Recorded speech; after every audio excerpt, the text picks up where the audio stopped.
Give দেওয়াটা কাজ, কে দেয়? রাহুল দেয়। সাবজেক্ট কাকে দেয়? আমাকে দেয় অবজেক্ট। কি দেয়? একটি কলম দেয় অবজেক্ট। এখানে দুটো অবজেক্ট আছে। কি আছে? এই দুটো অবজেক্টের মধ্যে আমরা যদি এই অবজেক্টটাকে এখানে নিয়ে আসি তাহলে এই অবজেক্ট এখানেই পড়ে থাকছে, আবার যদি এই অবজেক্টটাকে এখানে নিয়ে আসি তাহলে এই অবজেক্ট এখানেই পড়ে থাকছে, তাই তো? যে অবজেক্টটা তার আগের স্থানেই পড়ে থাকছে অ্যাক্টিভ ভয়েস থেকে প্যাসিভ করার সময় সেই অবজেক্টটাকে বলা হয় রিটেইনড অবজেক্ট। কি বলা হয়? Retained object. ঠিক আছে, রিটেইনড অবজেক্ট। অসুবিধা তারা ভিডিওগুলো দেখে নেবে আর পরে জিজ্ঞেস করে নেবে নিজের দায়িত্বে। দেখ, প্রথম দিন একদম ফার্স্ট যে ক্লাসটা হয়েছিল সেখানে আমরা করেছিলাম যে ভয়েস চেঞ্জের যে অ্যাক্টিভ আর প্যাসিভ সেটা চিনব কিভাবে, তাই না? তারপরে আমরা কিছু স্টেপ লিখেছিলাম এবং তারপরে ক্লাসে আমরা ভয়েস চেঞ্জ প্রেজেন্ট ইনডিফিনিট টেন্সে শুরু করে কিছু বাড়ির কাজ দেওয়া হয়েছিল। সেই যে বাড়ির কাজ প্র্যাকটিস দেওয়া হয়েছিল সেই প্র্যাকটিস গুলো অনেকেরই ঠিক আছে কিন্তু কারোর সবগুলো ঠিক হয়নি। ওই প্র্যাকটিস গুলোকে এখন কি করা হবে? ডিসকাস করা হবে, আলোচনা করা হবে। বলো, এক এক করে প্রশ্নগুলো বলবে, আমি এগুলো সলভ করার চেষ্টা করব। I write a letter. আমি একটি চিঠি লিখি। সবচেয়ে ইজি, এগুলো পরীক্ষা আসবে না, ঠিক আছে? আই রাইট আ লেটার, আমি একটি কি লিখি। তোমাদেরকে সব প্রথমে বলা হয়েছিল যে এটা অ্যাক্টিভ ভয়েসে আছে না প্যাসিভ ভয়েসে আছে দেখতে হবে, ঠিক আছে? এর আগের দিন যে আসেনি সে একটু মন দিয়ে ক্লাসটা করবে। তাহলে এটা আছে অ্যাক্টিভ ভয়েসে কারণ এখানে কোনো বিভাগ নেই, ঠিক আছে? এবার আমরা বলেছিলাম তারপরে এখানে সাবজেক্ট ভার্ব অবজেক্ট খুঁজে বার করতে হবে। কেউ লিখবে না, যাদের ভুল হয়েছে কেউ লিখবে না, ঠিক আছে? সবাই ভুলও করে নিচ্ছে, দেখতে পাওয়া যাবে, ঠিক আছে? শোনো, এটা অন্য কালার আছে তাই লেখাটা হচ্ছে কাজ। কে লেখে? কি লিখি? কটি লেটার? এই এ সমেত এই লেটারটা হচ্ছে পুরোটা অবজেক্ট, ঠিক আছে? বোঝা গেল? তাই এখানে যেটা আসছে না এ লেটারটা পুরোটা এখানে আসবে, ঠিক আছে? এ লেটার, একটা চিঠি, ঠিক আছে? হলো। তারপরে বলা হয়েছিল যে মেইন ভার্ব যে টেন্সে আছে সেই টেন্স অনুযায়ী একটা বিভাগ আছে। মেইন ভার্ব প্রেজেন্ট ইনডিফিনিটে আছে, মানে প্রেজেন্টের ফর্মে আছে, ফার্স্ট V1। তাই V1 থাকলে তার যে বিভার্ব সেটা হচ্ছে am, is, are, তিনটের মধ্যে যে কোনো একটা আসে। তাহলে একটা চিঠি ইজ কি হয়ে গেল? তোমাদের এইগুলো তো খুব ভুল হচ্ছে কারণ am is এর ব্যবহার বহুদিন আগে শেখানো হয়েছে, তাই না? ইজ হলো। তারপরে বলা হয়েছিল যে মেইন ভার্বের V3 যাবে। তোমরা কেউ V3 মেমোরাইজ করনি। Write, wrote, written. অনেকে জানে যে রাইট এর ভিতরে রিটেন হয় কিন্তু বানান সবার ভুল হয়েছে যারা লিখতে পেরেছে, ঠিক আছে? A letter is written. এবার সাবজেক্টটা অবজেক্টের জায়গায় আসে, তার আগে বাই বসবে, আই এখানে এসে অবজেক্টিভ ফর্মে কি হয়ে যাবে? So a letter is written by me। দেখো, প্রত্যেকের অনেকের ঠিক আছে, অনেকের কিছু কিছু মাইনর ভুল রয়েছে, সেগুলো ওকে। নেক্সট পরবর্তী যে প্রশ্নটা আছে সেটা করবো। দেখো 2 নম্বর।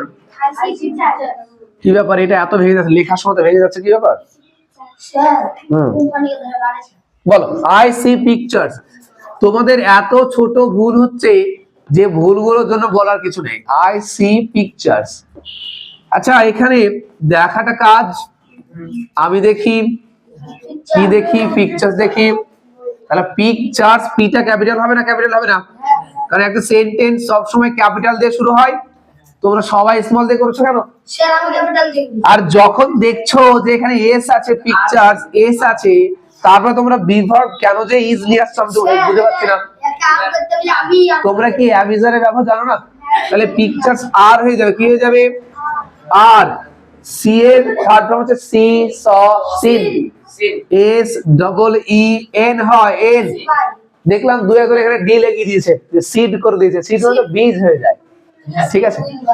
Scene by I becomes me. I কি হয়ে যায়? মি হয়ে যায়, ঠিক আছে? পিকচার্স আর সিন বাই মি। আমার দ্বারা ছবিটা দেখা, ঠিক আছে? নেক্সট 3 নম্বর কি আছে? হি রিডস আ বুক। সে একটি বই পড়ে। আচ্ছা, কে আমাকে বলতে পারবে যে এখানে রিড যে মেইন ভার্বটা আছে তার সঙ্গে কেন এস যুক্ত হলো? কেন এস যুক্ত হলো? কি দরকার ছিল? Very good. কারণ সাবজেক্ট হি হচ্ছে থার্ড পারসন সিঙ্গুলার নাম্বার, তাই প্রেজেন্ট ইনডিফিনিট টেন্সের নিয়মে ভার্বের সঙ্গে এ যুক্ত হয়েছে। ঠিক আছে, বোঝা গেল?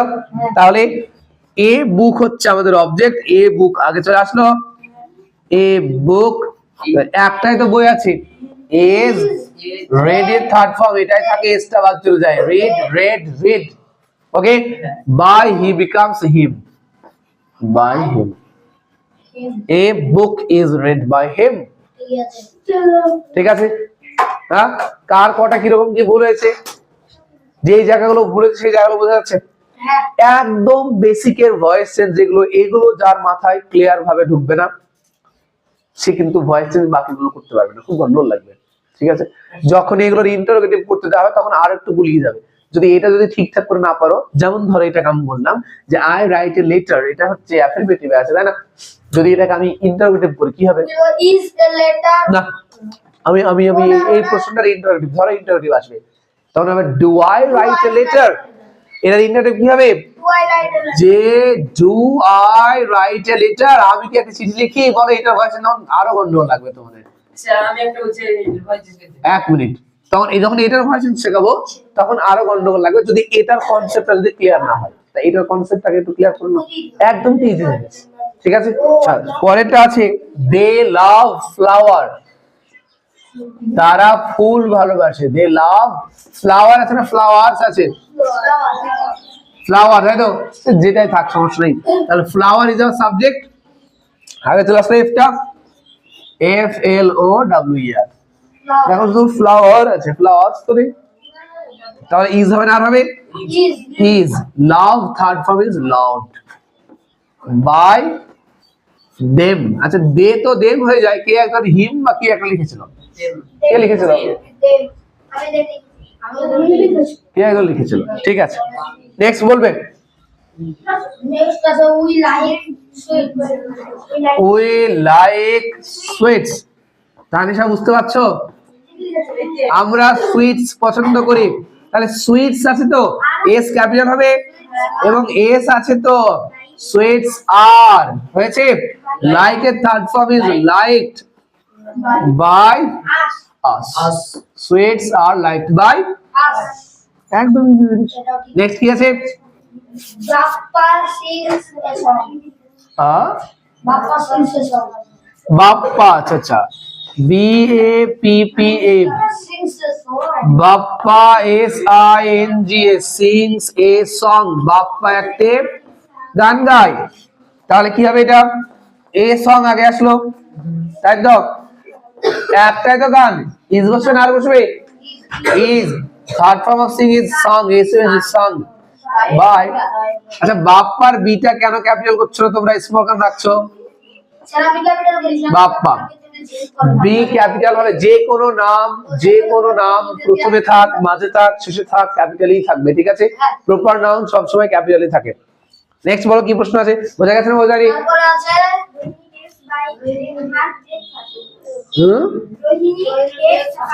আচ্ছা আচ্ছা, রোহিণী তোমরা করেছো, যে রোহিণীকে ব্রেকফাস্টে খেয়ে দিয়েছে, স্যার আমি বলেছি ঠিক আছে okay okay, Rohini takes her breakfast, Rohini তার ব্রেকফাস্ট খায় বা করে, ব্রেকফাস্ট করে, এখানে অবজেক্ট হচ্ছে হার ব্রেকফাস্ট, অবজেক্ট কি এইচ ক্যাপিটাল হবে, এলজি আর ব্রেকফাস্ট, হার ব্রেকফাস্ট, আর ব্রেকফাস্ট একসঙ্গে আছে, একসঙ্গে লিখবে, আর ব্রেকফাস্ট ঠিক আছে, এবার is, is take V three is taken, taken, hello bye, রোহিণীর আরো ক্যাপিটাল থাকবে, স্মল হবে না,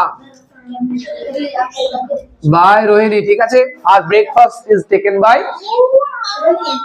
ঠিক আছে। নেক্সট বলো কি আছে, নেক্সট বলবে প্লিজ, বুল ক্যাট না আলফাল উৎপল, উৎপল উৎপল মেক্স নেক্স ডলস, উৎপল ডলস তৈরি করে, পুতুল তৈরি করে, তার ডলস আগে আসলো, ডিটা ক্যাপিটাল হবে, অনেকে বাক্যের শুরুতে ক্যাপিটাল করছে না, আমি কিন্তু কেটে দেবো, ঠিক আছে গুড, ডলস তে তো আছে অনেকগুলি, আর হয়ে যাবে, মেকের ভিথরি ইজ মেড, অনেকে মেকেড করেছে, মেড বাই, ইউ ক্যাপিটালই থাকবে, ঠিক আছে, উৎপল আমাদের ক্যাপিটাল ঠিক আছে না? ঠিক নেই? বুঝে গেছে? তাই তোমরা V3 কেউ মেমোরাইজ করছে না, ভার্বের ছক মেমোরাইজ না করলে ভয়েস চেঞ্জ করতে পারবে না। শিখে যাবে কিন্তু এই জায়গাটা গিয়ে আটকে যাবে, ঠিক আছে? আর যদি কেউ টেন্স না চিনতে পারে যে এটা কোন টেন্সে আছে, এটা না সবই আমি বলে দিয়েছি প্রেজেন্ট ইনডিফিনিট, সবই প্রেজেন্ট ইনডিফিনিট আছে, যখন একসঙ্গে মিক্স করে থাকবে তখন এইটা যদি না বুঝতে পারো কোন টেন্সে আছে, তাহলে ভি ভার্ব তুমি কি নিয়ে আসবে, তাই না? সেটা তো একটা জানার বিষয় আছে। এগুলো মেমোরাইজ করে নিতে হবে, ঠিক আছে? তোমাদের নিজেদের দায়িত্ব। ওকে, আর কটা উদাহরণ আছে? আর দুটো আছে। নেক্সট কি আছে বলবে? Cats, catch mice. এইটা যতজনের ভুল হয়েছে শুধুমাত্র V3 তে ভুল হয়েছে। আর আচ্ছা, মাইস যে প্লুরাল নাম্বার, এটা কি তোমরা জানো না?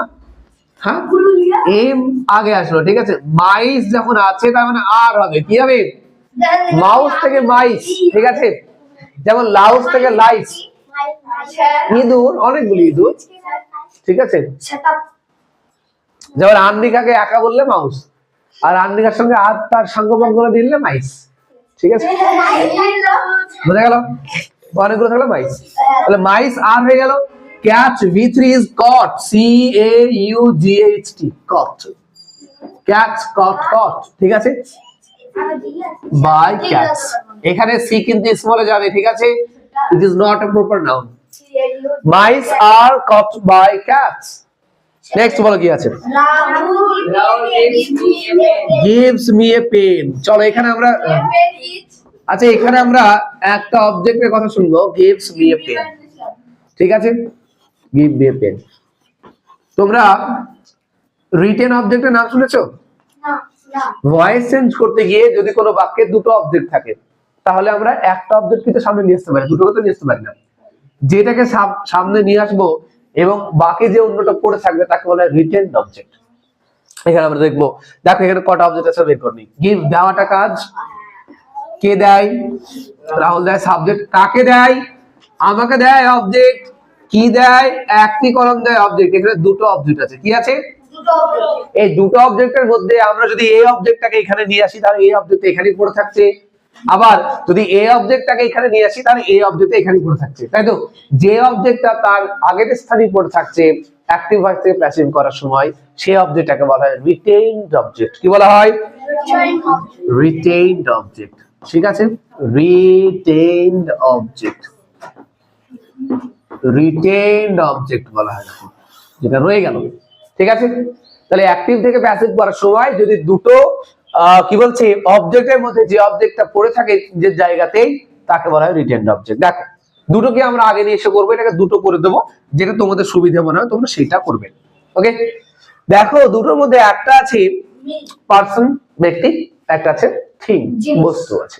প্রথমে পার্সনটাকে নিয়ে আসি। অবজেক্টিভ কেসে মি আছে, যখন একটা সাবজেক্ট আসবে তখন কি হয়ে যাবে? মিটা কি হয়ে যাবে?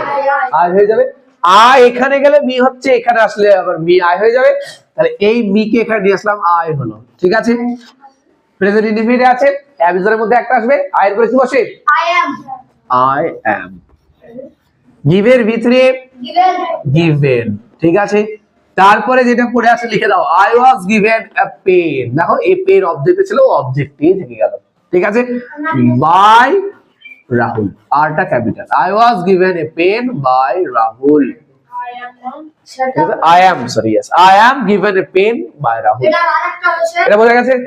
তাহলে আমরা কি করলাম? এই অবজেক্টটাকে আমরা আগে নিয়ে আসলাম আর এটাকে রিটেইনড করে দিলাম, ঠিক আছে? এবার যদি ভাবো যে না আমি এই পেন কাকে নিয়ে আসবো, কোনো সমস্যা নেই, চলো নিয়ে আসি।